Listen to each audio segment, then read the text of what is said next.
The horrific wreck early this morning. A 14-year-old was killed in the crash and 3 others are now in the hospital. It happened in Fort Lupton on a residential street off Denver and 9th. Fox 31 Denver's Heather Mills is there live with the new details on how fast police say the driver was going. Eli, the driver, police say, was actually going 72 miles an hour when he turned from Denver Street, came down this residential 9th, and you can see it is a residential street. He was going 72, and this is a 25-mile-an-hour zone. This is all that's left of the Pontiac after police say the 16-year-old driver with 3 teenage passengers took a turn too fast, lost control, and plowed into a parked van. Neighbors say they heard the crash, which woke many of them up. Glass was everywhere. Car parts way over here, so it was pretty bad. Cameron Ryan was the first person to reach the teens, grabbing the hand of the 14-year-old in the back seat as he took his last breath. He lifted his head up, mumbled something, and then just exhaled heavy, and his head dropped again. He says the other 3 boys were going in and out of consciousness. They weren't in good shape.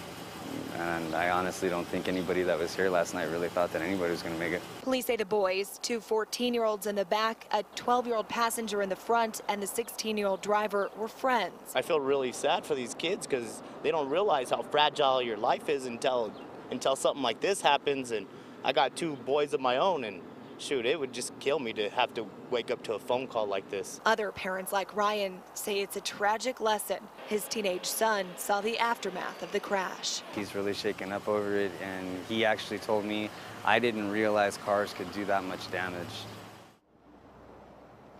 I'm back here live. Police have not released the names of the teens that were involved in the crash. We don't have their conditions in the hospital just yet, but we do know 2 were taken to Children's Hospital, 1 taken in Northern Colorado Medical Center. Another thing to note here is for drivers who are under the age of 18 in Colorado, they cannot have more than 1 passenger in their car that's under the age of 21 if they've had their license for less than a year. They also cannot drive between the hours of midnight and 5 a.m. This accident happened at 2 a.m.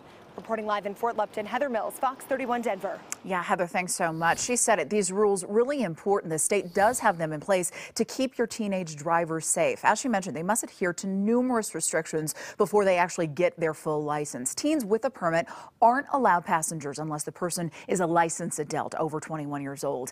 In the first year of getting their license, teens can't drive between midnight and 5 a.m. by themselves. Seatbelts are also mandatory for everybody in the car. That means no cell phones allowed and absolutely no alcohol.